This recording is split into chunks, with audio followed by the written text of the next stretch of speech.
Assalamualaikum warahmatullahi wabarakatuh. Perkenalkan, nama saya Ani Mulyani. Saya dari Prodi S1 Keperawatan Universitas Muhammadiyah Kudus. Di sini saya akan melakukan penyuluhan pendidikan kesehatan tentang alat kontrasepsi.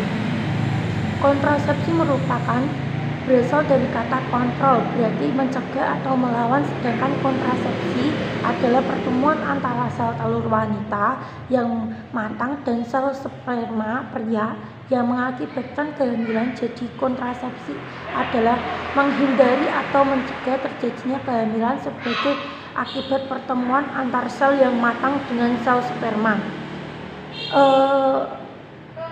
Jenis alat-alat kontrasepsi yaitu pertama pil KB. Pil KB yaitu kombinasi yang memiliki kandungan prosektif dan oksertif, dapat membantu wanita menahan ovarium agar tidak memproduksi sel telur.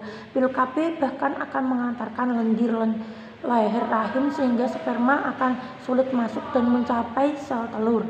Lapisan dinding rahim juga akan diubah sehingga tidak siap menerima dan menghidupi sel telur yang dapat dibuahi mengkonsumsi pil KB.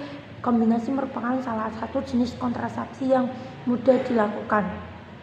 Yang kedua yaitu suntik KB. Suntik KB termasuk kontrasepsi yang cukup diminati banyak wanita. Alat kontrasepsi ini digunakan setiap 1-3 bulan sekali. Kelebihan suntik KB aman digunakan pada bagi wanita menyusui setelah 6 minggu pasca persalinan. Kekurangan atau efek samping: keluar flek-flek, peredaran ringan di antara 2 masa haid, sakit kepala, kenaikan berat badan jika menghentikan penggunaan. Biasanya hamil lagi dengan secara segera. 3 yaitu implan, digunakan dengan cara memasukkan susu pada lengan bagian atas. Ada beberapa jenis susu yang memiliki masa penggunaan berbeda. Susu 1 dan 2 batang bisa digunakan selama 3 tahun, sedangkan susu 6 batang digunakan selama 5 tahun. Kelebihan susu KB aman digunakan bagi wanita menyusui dan dapat dipasang selama 6 minggu pasca persalinan. Kekurangan atau efek samping: perubahannya pola haid dalam bahan normal adalah efek sampingnya yang biasanya terjadi dari penggunaan implan. Peredaran ringan di antara masa haid, keluar flek-flek, tidak haid, sakit kepala. Yang keempat yaitu kondom. Kondom adalah alat kontrasepsi yang mudah dan praktis digunakan. Investasi kondom dapat mencegah kehamilan peningkatan, terutama setelah ditambahkan lubrika pestisida di alat ini. Kelebihannya memakai kondom yaitu selain kehamilan, kondom juga bisa mencegah penularan penyakit kelamin termasuk infeksi HIV atau AIDS. Kekurangan atau efek samping: penggunaannya kondom bagi sebagian orang dapat menimbulkan alergi dari bahan yang digunakan untuk membuat alat kontrasepsi ini.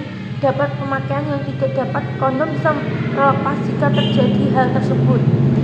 Yang kelima yaitu intrauteria device (IUD). IUD merupakan alat kontrasepsi yang memiliki bentuk seperti huruf T. IUD dapat digunakan dengan cara dimasukkan ke dalam rongga rahim oleh bidan atau dokter yang terlatih dalam pemasakan IUD. Biasanya penyimpanan sedikit benang di vagina untuk menandai posisi alat ini. Kelebihan IUD sebagai bis digunakan dalam jangka waktu yang lama, yaitu sekitar 8-10 tahun. Meski demikian, pemeriksaan rutin dapat perlu dilakukan karena jika pemasangan IUD tidak dapat tepat atau posisinya berubah, bisa kemungkinan terjadi kehamilan. IUD sangat efektif pencegahan kehamilan. Kekurangan efek sampingnya: pemakaian IUD, masa haid berubah lama, dan banyak ada kemungkinan terjadi infeksi punggung. Yang keenam yaitu tubektomi. Tubektomi adalah prosedur bedah sukarela untuk menghentikan fertilasi seorang wanita dengan cara mengangkat dan memotong atau memasang cincin pada saluran tuba sehingga ovum tidak dapat bertemu dengan sel sperma. Tukertonia terjadi KB. Pemeriksaan bagi wanita yaitu memiliki anak. Yang ketujuh yaitu vasektomi. Vasektomi adalah kontrasepsi yang dilakukan oleh laki-laki dengan cara sterilisasi sama seperti tumbektomi pada wanita. Vasektomi merupakan kontrasepsi permanen pada pria. Vasektomi dilakukan dengan cara memblokir atau memotong vas deferens tabung yang membawa sperma dari fetasi. Cara pencegahannya kemungkinan tidak ditemukan adanya efek samping jangka panjang, hanya rasa tidak nyaman setelah melakukan operasi meskipun sudah bersifat permanen. Metode ini tidak dapat mencegah penularan penyakit kelamin. Yang ke-8, sistem KB kalender. Kontrasepsi dengan sistem KB kalender tidak perlu digunakan alat atau tindakan operasional.